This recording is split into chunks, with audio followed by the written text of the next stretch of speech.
ప్రభునందు ప్రియులారా, మీ అందరికీ ప్రభువైన యేసుక్రీస్తు నామమున శుభములు. సప్త సోపాన సందేశాలు అనే కార్యక్రమానికి మరోసారి మిమ్మల్ని అందరినీ ప్రేమతో ఆహ్వానించుచున్నాను. నేటి సప్త సోపాన సందేశము జార్జ్ ముల్లర్ గారి 7 ప్రార్థనా సూత్రాలు, 7 ప్రిన్సిపల్స్ ఆఫ్ ప్రేయర్. విశ్వాస వీరుడైన జార్జ్ ముల్లర్ గారు మన ప్రార్థనా జీవితం బలంగా ఉండాలంటే మన ప్రార్థనలో 7 సూత్రాలను పాటించాలి అని చెప్పారు. దానిలో మొదటిది పాపములను ఒప్పుకొనుట.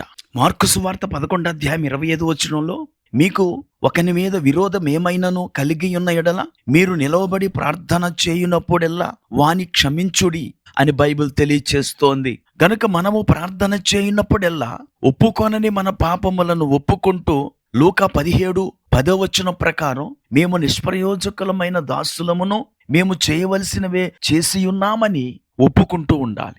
ఉదాహరణకు దావీదు కీర్తన 51లో తన పాపాన్ని ఒప్పుకొని దేవుని క్షమాపణ అడుగుతూ ప్రార్థన చేశాడు. పాపము మనకు దేవునితో ఉన్న సంబంధాన్ని అడ్డుకుంటుంది గనుక మనము ప్రార్థన చేయునప్పుడెల్లా ఒప్పుకొనని పాపాలు ఏవైనా ఉంటే ఒప్పుకోవాలి. ఒప్పుకున్న పాపాలే మళ్ళీ మళ్ళీ ఒప్పుకోమని నేను చెప్పటం లేదు. అయితే దైనందిన జీవితంలో మన ఆలోచనలలో కానీ మన తలంపులలో కానీ దేవుని వాక్య వ్యతిరేకమైన విధానాన్ని మనం అనుసరించినప్పుడు దానిని ప్రార్థన చేయనప్పుడల్లా ఒప్పుకోవాలి. గనుక విజయవంతమైన ప్రార్థనకు మొదటి సూత్రము పాపములను ఒప్పుకొనుట. రెండవది కృతజ్ఞత తెలియచేయుట.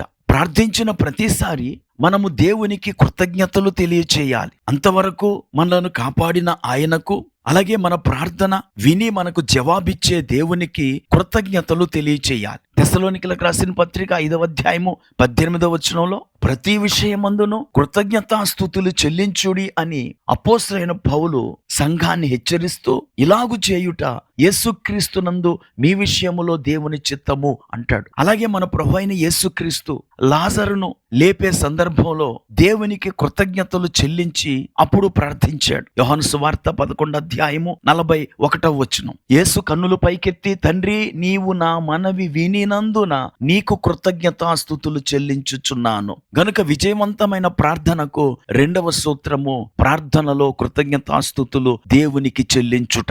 మూడవది మన అవసరాలను దేవునిని అడుగుట. ఫిలిప్పీయులకు రాసిన పత్రిక 4:6 దేనిని గూర్చియు చింతపడకుడి గాని ప్రతి విషయములోనూ ప్రార్థనా విజ్ఞాపనాల చేత కృతజ్ఞతాపూర్వకంగా మీ విన్నపములు దేవునికి తెలియచేయుడి అని అపోస్తలుడైన పౌలు సంఘానికి తెలియచేస్తూ ఉన్నాడు. ప్రార్థించిన ప్రతిసారి మన అవసరములను మనం మరుగు చేసుకోకుండా వాటిని దేవుడి దగ్గర పెట్టాలి. అన్నా షిలోహులో ఉన్న దేవుని మందిరమునకు వెళ్ళి సంతానము కొరకు ప్రార్థన చేసింది.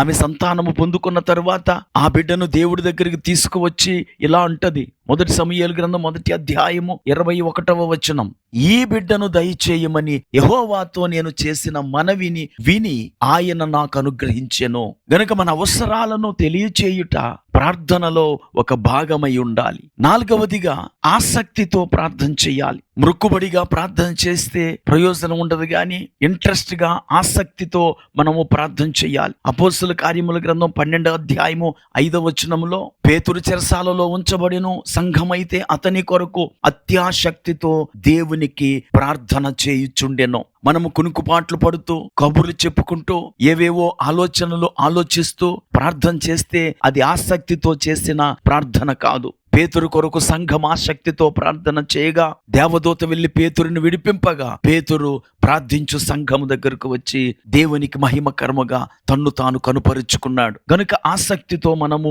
ప్రార్థన చేయాలి. విజయవంతమైన ప్రార్థనకు 5వ నియమము ఏమిటంటే విడువక ప్రార్థన చేయాలి. తెస్సలోనికలకు రాసిన పత్రిక 5:15 ఎడతెగక ప్రార్థన చేయుడి అని పౌలు సూచిస్తున్నాడు. అంటే మానక ప్రార్థన చేయాలి అని అర్థం. ఒకసారి ప్రార్థించి ఇక ప్రార్థనను విరమించుకోవటం కాదు. జార్జ్ ముల్లర్ గారు తన 5 స్నేహితుల కొరకు ప్రార్థించిన విషయం ఆయన జీవిత చరిత్రలో మనము చదువుతాం.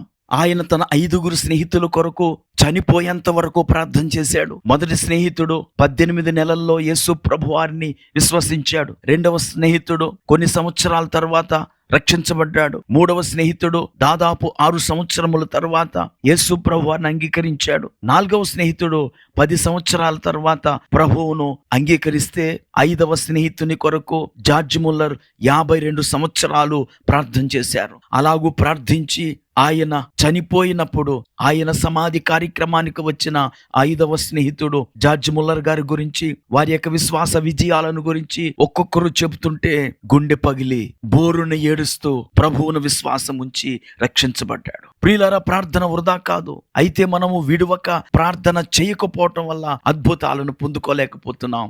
6వదిగా, ప్రార్థించిన తరువాత దేవుని సమయము కొరకు ఎదురు చూడాలి, అనగా కనిపెట్టి ప్రార్థన చేయాలి. యెషయా గ్రంథం 40వ అధ్యాయం 31వ వచనంలో యెహోవా కొరకు ఎదురు చూచువారు నూతన బలము పొందుదురు అని బైబిల్ తెలియచేస్తోంది. గనుక మనము ఎదురు చూచి ప్రార్థన చెయ్యాలి. దేవుణ్ణి తొందర పెట్టకూడదు, మనము తొందరపడకూడదు. వాగ్దానము చేసిన కుమారుణ్ణి పొందుకొనుట కొరకు అబ్రహాము 25 సంవత్సరాలు కనిపెట్టి ఇస్సాకును పొందాడు.